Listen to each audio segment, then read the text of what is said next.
Mais je voudrais juste parler d'une paire de choses. La première chose, c'est que avec Jesus Revolution, notre vision, c'est de donner l'évangile aux jeunes du monde entier.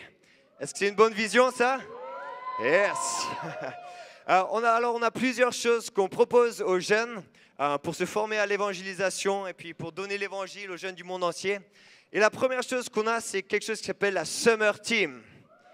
Yeah! Et cette année, on était à Rome. Il y avait 415 jeunes personnes de 28 nations différentes. Et la vision, c'est qu'on rassemble des jeunes de toute l'Europe et de plus que l'Europe aussi. Il y avait des Américains qui étaient là. Et on a une semaine de formation ensemble qui est vraiment super pratique où tu apprends à partager l'évangile, tu apprends à donner ton témoignage, tu apprends à prier pour les malades. Et puis peut-être tu apprends aussi une danse si tu aimes danser ou quelque chose qui s'appelle l'évangélisation par puissance si tu aimes bien prier pour les malades. Et ensuite, donc c'est une semaine de formation et ensuite une semaine où on sort dans les rues ensemble. Et puis cette année, on a envahi les rues de Rome. En une semaine, il y a plus de 1500 personnes qui ont pris une décision pour Jésus. Et ça à travers des jeunes comme toi, des jeunes de 14 à 29 ans qui viennent de différentes églises, qui viennent de différentes nations, mais qui expérimentent combien Dieu les touche et combien Dieu œuvre à travers vous.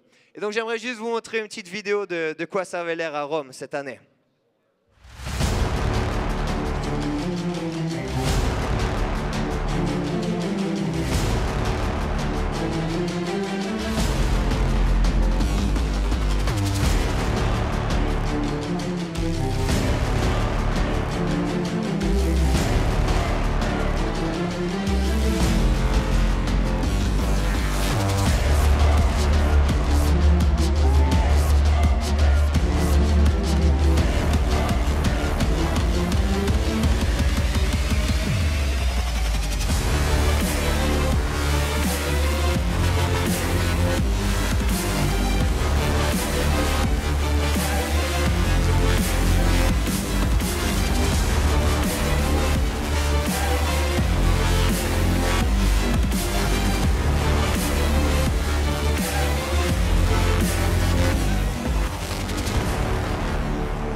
Yes, pas mal, n'est-ce pas?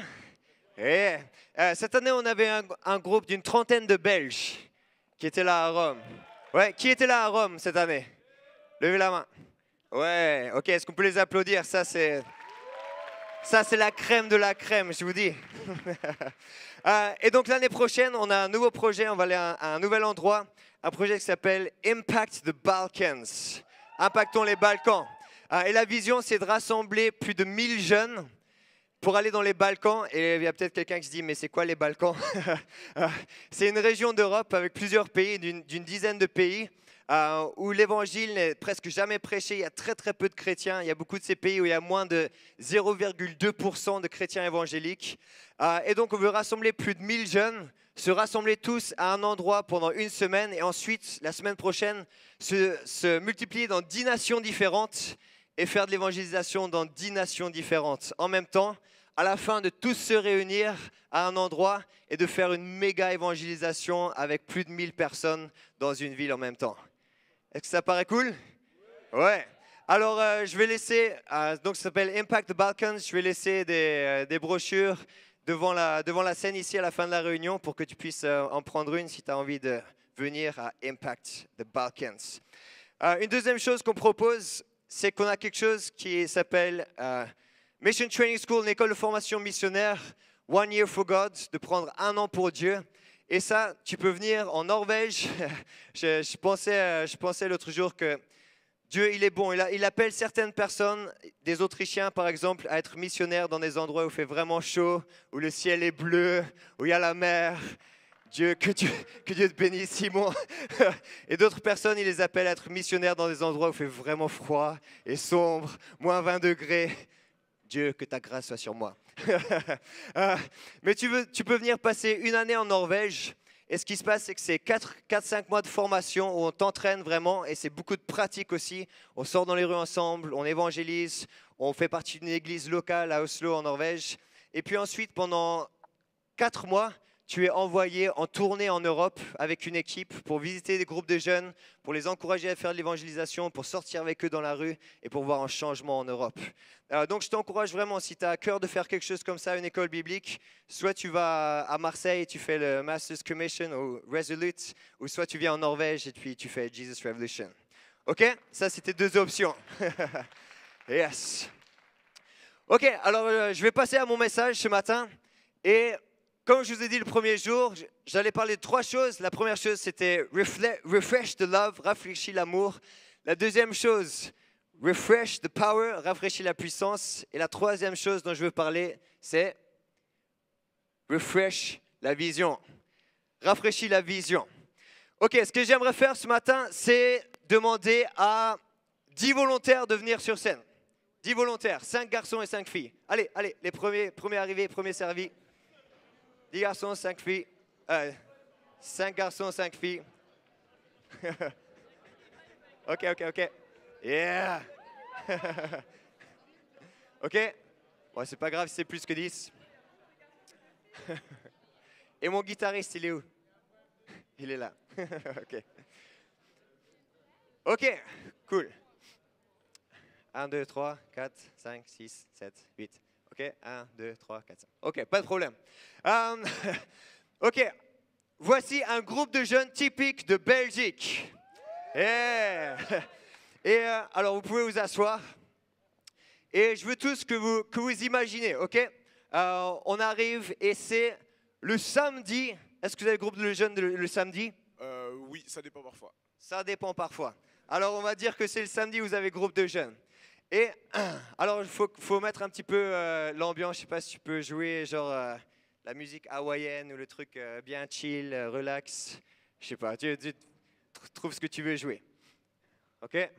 On va voir ce que ça donne. Je n'ai jamais vraiment essayé ça, mais on va voir. Comment? Ouais, la musique chill, relax.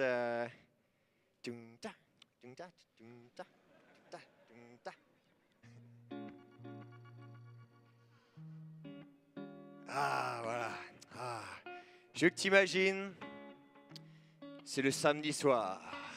C'est l'heure du groupe de jeunes. Hey. Et il y a... Alors.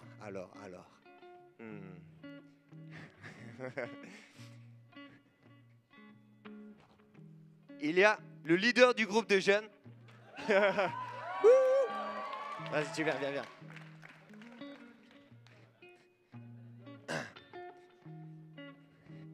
Qui s'appelle Daniel. Wow. Daniel. Qui s'appelle Daniel.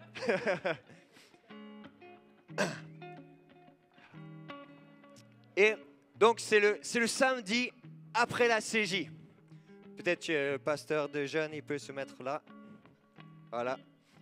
Et vous pouvez rapprocher un petit peu comme ça pour l'écouter quand même, parce que c'est votre pasteur de jeunes. Et c'est le samedi après la CJ. Tout le monde est en feu. Oh. Le groupe de jeunes, ils sont tous en feu. Ils ont entendu des messages. Ils ont donné leur vie à Dieu. Ils ont été baptisés dans le Saint-Esprit. Et là, le pasteur de jeunes, il dit, les gars, on va planifier ce qu'on va faire pour cette année qui arrive. Les gars, on va planifier les choses à faire pour l'année qui arrive. Très fort comme acteur. Et alors il demande, est-ce que vous avez des idées? Et là le groupe de jeunes il commence à dire, ah ouais, lui il dit, ouais, moi j'ai une idée pasteur. On peut faire une soirée pizza. Et là tout le monde dit, wow, soirée pizza. Mais là le monsieur qui l'a il dit, mais pasteur de, comment vous appelez vos pasteurs de jeunes? Daniel, ok. Là, lui dit, mais Daniel, on a déjà fait 50 soirées pizza l'année dernière. Pourquoi est-ce qu'on va faire encore une soirée pizza? Et il dit, moi, j'ai une autre idée. On va faire une soirée taco.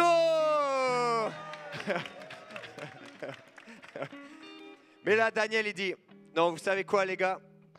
Dieu m'a vraiment mis quelque chose à cœur. Et la chose qui a mis... Ouais, t'es pas obligé de tout répéter, ça. tu peux genre faire genre que tu leur prêches, ok? Dieu Dieu m'a vraiment mis quelque chose à cœur. Parce qu'on était à la CJ. Vas-y, On était à la CJ. Et là, il y a eu différents messages par rapport à donner sa vie à Dieu, par rapport à utiliser la puissance de Dieu, par rapport à prier pour les malades, par rapport à juste donner ce qu'on a. Il y avait ce gars-là il était là de Marseille, peu cher. Il s'appelait comment? Simon Rachid. Ouais, il vient de Marseille. Alors, et lui, il a dit un truc. Il a dit qu'on peut juste donner ce qu'on a. Et nous, on a tous reçu Jésus, n'est-ce pas? Ouais. Vous tous qui êtes là dans le groupe de jeunes, vous avez reçu Jésus? Est-ce qu'il y a quelqu'un là qui n'a pas reçu Jésus encore?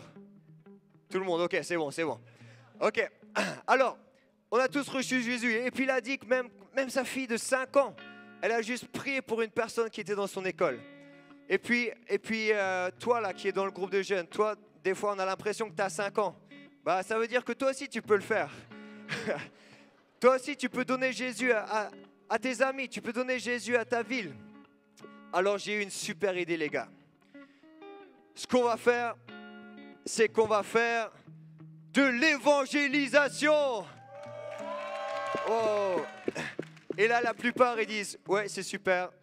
Mais là le gars derrière qui s'appelle Joé, il dit mais pasteur, mais moi j'ai peur de l'évangélisation. Et pasteur, et Daniel, je l'appelle pas pasteur, et Daniel, c'est pas quand même du prosélytisme. Et là Daniel dit non, c'est de l'évangélisation. Mais c'est quoi la différence? Ça se prononce différemment. Il dit alors, ce qu'on va faire les gars, c'est que samedi prochain, on va sortir dans les rues et on va parler de Jésus.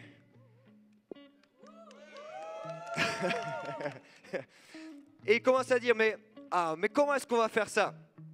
Alors Daniel dit mais vous savez quoi, ce soir j'ai invité un gars super et il s'appelle Maldo. Oh. Et il dit moi vous savez les gars, bon j'ai pas trop d'expérience avec l'évangélisation mais il y a ce gars super qui s'appelle Maldo. Et puis là ce gars-là, partout où il va, il commence juste à parler à une personne et la personne elle se met à pleurer déjà. Juste le premier mot, il dit juste bonjour et la personne elle commence à pleurer. Alors ce qu'on va faire c'est que Maldo lui, il va nous enseigner sur l'évangélisation ce soir. Ok? Alors Maldo il commence à enseigner. Il commence à leur montrer comment prier pour les malades.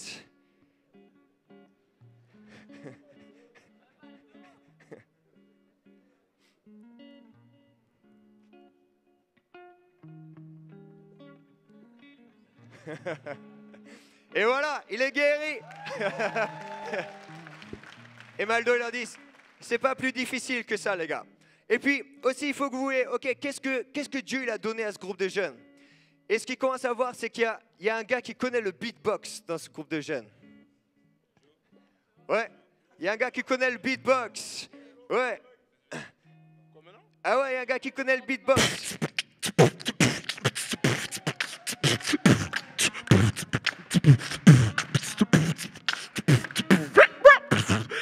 Ouais. Et ce qui se rend compte en même temps, c'est qu'il y a d'autres gens dans ce groupe de jeunes, ils savent danser.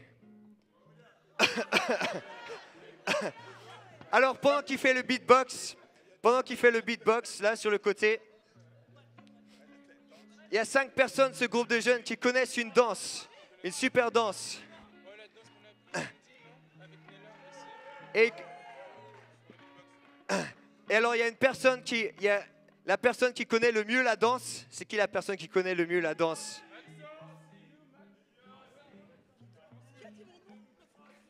Ouais, voilà. La personne qui connaît le mieux la danse, elle leur montre comment faire les gestes et tous les autres ils se mettent derrière. Lui il se met tout devant, comme ça. Et pendant qu'il fait le beatbox, alors il leur montre la danse et il commence à s'entraîner à faire une danse.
Daniel qui revient devant et leur dit « Ok les gars, on a un gars qui sait beatboxer, on a des gens qui savent danser, on sait maintenant prier pour les malades.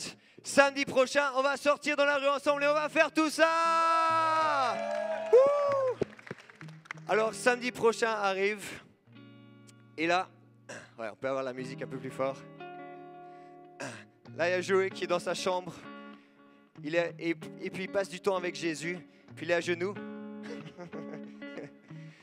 Et puis il dit, Jésus, faut vraiment que tu m'aides aujourd'hui. Parce qu'aujourd'hui, on va faire de l'évangélisation. Et puis moi, l'évangélisation, j'arrive vraiment pas à faire ça. Et puis je sais qu'aujourd'hui, peut-être mes amis du lycée ils vont me voir. Et puis, bah peut-être que je vais juste dire que je suis malade, que je peux pas venir. Mais à ce moment-là, ce qui se passe, c'est que ping, il reçoit un texto, il reçoit un snap. Et là, c'est Jésus, non, c'est pas Jésus. C'est Mathis Antonino qui lui dit, il dit, Joël, Jésus il est avec toi aujourd'hui, tu peux le faire. Il faut juste que tu te rappelles de te brancher dans la puissance du Saint-Esprit. Et lui, il va te donner la force que tu n'as pas en toi-même. Et là, Joël dit, ok, je me branche dans le Saint-Esprit. Et là, il se branche dans le Saint-Esprit. Il sent le Saint-Esprit qui vient sur lui. Et là, il se lève. Et il se dit, maintenant, j'ai la puissance du Saint-Esprit en moi. Et il va vers son groupe de jeunes. Ok les gars, aujourd'hui c'est le jour de l'évangélisation. Ouais, il y a même du délai dans la voix. Et moi j'avais pas trop envie ce matin, mais je me suis branché dans la puissance du Saint-Esprit. Ouais. Alors maintenant on va se brancher tous ensemble dans la puissance du Saint-Esprit ensemble. Ok, levons les doigts comme ça ensemble au ciel. Et on dit, Saint-Esprit, viens maintenant nous donner ta puissance. Et là, le Saint-Esprit descend.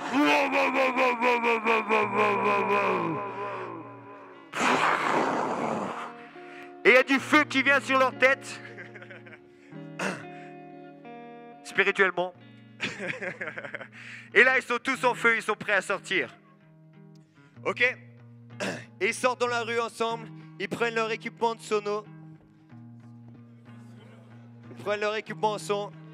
Ils le mettent... Je vais essayer de rien casser. Hein. Écoute combien celui-là. Ah. Ils le mettent dans la rue comme ça. Et puis juste pour être sûr, ils ont invité Maldo encore une fois. Ils ont dit il faut qu'on ait quelqu'un avec nous qui s'y connaisse vraiment. Et là, ils sortent dans la rue. Et puis ils mettent juste un petit peu de musique et ils vont dans la place principale, la grande place de Bruxelles. Ouais. Et là, dans la grande place de Bruxelles, il y a des gens qui sont là. Des gens qui sont debout même. Et quand la musique commence à jouer, il y a une foule qui se rassemble. Et puis là, wow, quand la foule se rassemble, c'est un peu impressionnant, ça fait un peu peur. Mais là, ils se disent, ok, le Saint-Esprit est avec nous. Et alors, ils commencent à faire leur beatbox et leur danse. Oh, mettez-vous en position d'abord, mettez-vous en position.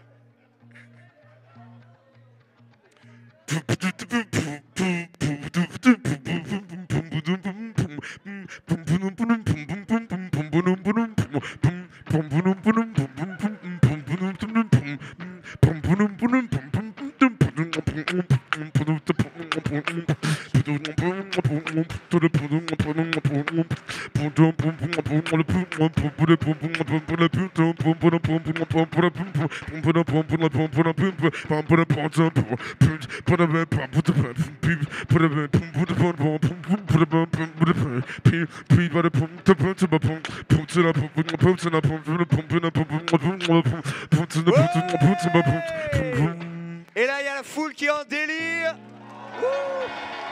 Et là, il y a même un deuxième beatboxer qui vient qui dit, moi les gars, je peux aussi faire quelque chose pour vous. Et alors il prend le relais.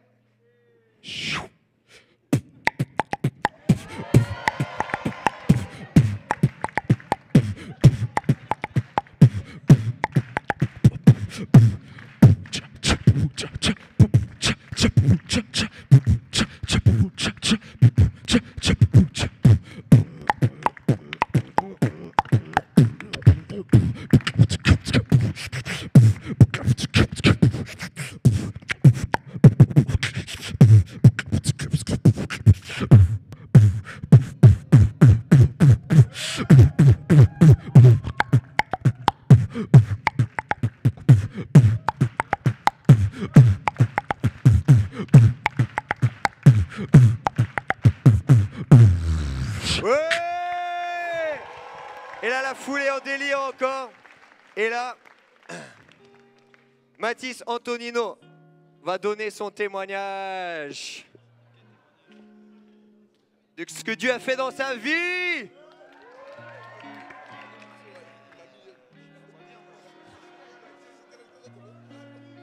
Je sais pas quoi dire, moi, je sais pas.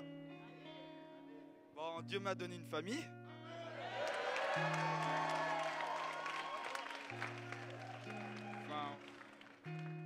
Moi, je suis reconnaissant parce que j'ai grandi dans une famille chrétienne. Donc j'ai quand même appris. Et là, toute la foule est touchée, les gens commencent à pleurer.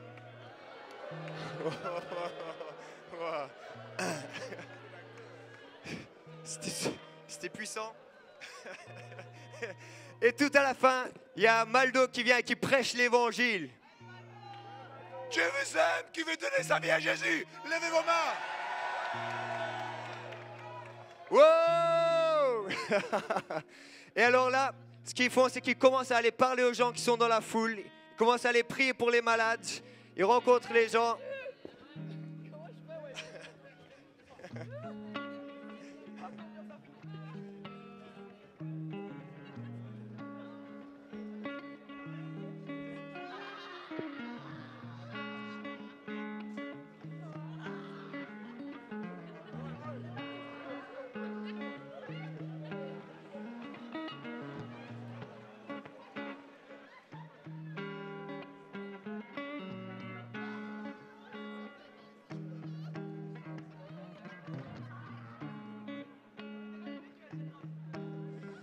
Et ce qui se passe, c'est qu'il y a 5 personnes qui donnent leur vie à Jésus ce soir-là. Et il les ramène dans le groupe de jeunes. Il remonte avec eux et montez sur le côté. On m'a demandé de pas vous faire monter ici, mais sur le côté. Et ils reviennent très vite dans la salle du groupe de jeunes. Le groupe de jeunes avec 5 nouvelles personnes qui ont donné leur vie à Jésus. On va demander de vous faire monter sur le côté.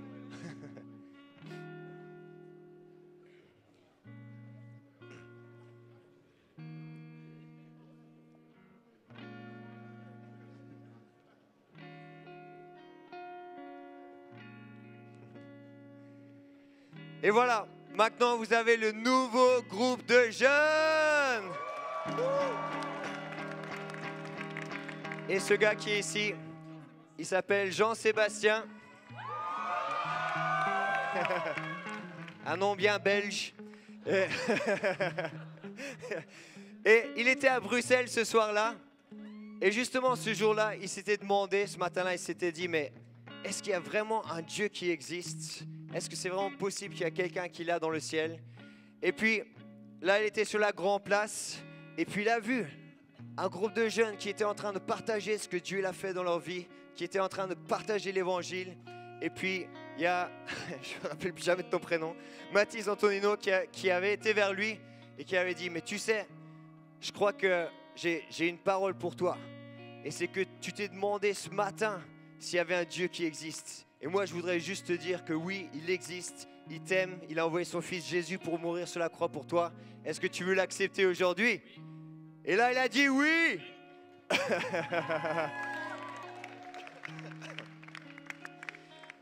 Ok, merci les gars.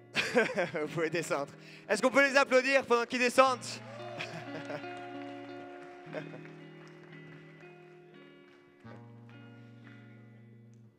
Ah, vous pouvez faire mieux que ça, on peut les applaudir quand même.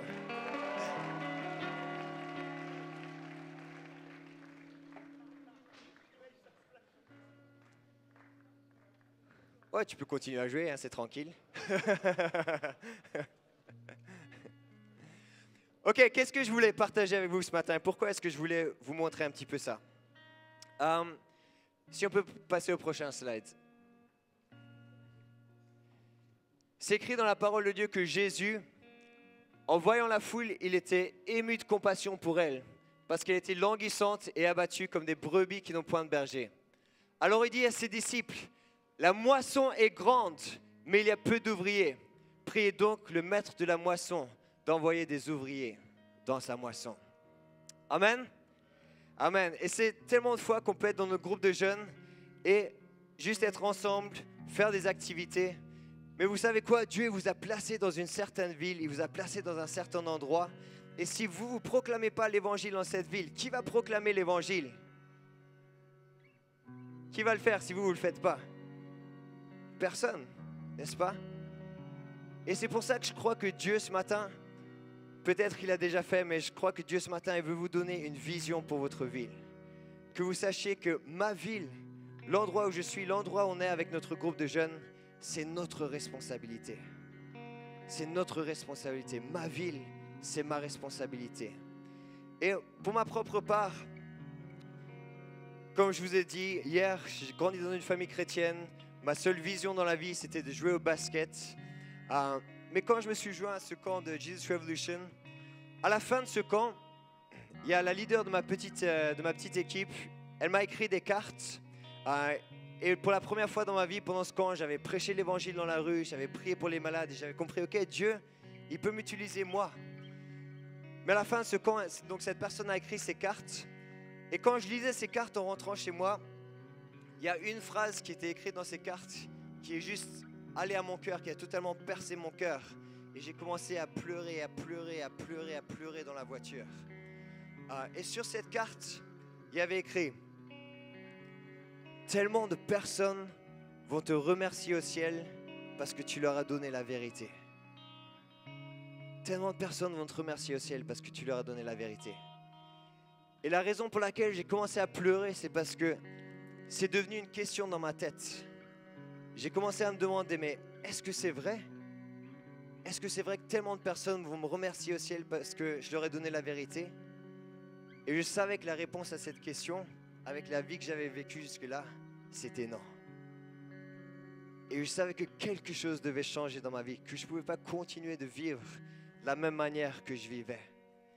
Et c'est pour ça que pour ma part, j'ai décidé de me joindre à Jesus Revolution. J'ai décidé de voyager, de proclamer l'évangile. Et ça fait 15 ans que je fais ça maintenant. Et je peux dire que par la grâce de Dieu, il y a des gens qui vont me remercier au ciel parce que je leur ai donné la vérité. Par la grâce de Dieu. Et vous savez quoi? Je crois que Dieu veut faire la même chose avec chacun d'entre nous, avec nos groupes de jeunes. Qu'avec nos groupes de jeunes, qu'il y a des gens qui vont nous remercier dans nos villes parce qu'on leur a donné la vérité. Qu'il y a des gens qui vont nous remercier au ciel parce qu'on a eu l'audace, parce qu'on a eu le courage de sortir dans la rue et de donner, comme Simon partageait hier, de donner ce qu'on a. On a reçu Jésus, on a reçu le salut éternel. On a reçu ce qu'il y a de meilleur sur cette terre. Et pourquoi est-ce qu'on n'irait pas avec nos groupes de jeunes sortir dans la rue et proclamer l'évangile? Est-ce que, Francesco, est-ce que tu peux venir ici? Si tu cours. Il va pas montrer ses muscles aujourd'hui, il a mis son pull. Mais Francesco, il était... tu viens de quelle ville, Francesco? Namur. Francesco, il était à la Summer Team avec Jésus Révolution. Et il s'est dit, pourquoi est-ce qu'on ne ferait pas ça dans notre ville? Pourquoi est-ce qu'on ne commencerait pas à faire de l'évangélisation de la même manière qu'on fait 2 semaines pendant l'été? Pourquoi est-ce qu'on ne ferait pas la même chose à Namur? Et ce qu'il a décidé de faire après cette Summer Team, c'est qu'il est retourné à sa ville et il a commencé quelque chose qui s'appelle un groupe Jésus Révolution, un Jesus Revolution Group. Ce qu'ils font, c'est qu'ils se réunissent ensemble. Bon, je ne leur ai pas demandé toutes les activités, mais ils se réunissent ensemble, ils prient sûrement ensemble et puis ils font de l'évangélisation, c'est ça? Ouais, c'est ça. Est-ce que vous avez déjà fait de l'évangélisation depuis que vous avez commencé le groupe? Oui, à la Louvière. Yeah!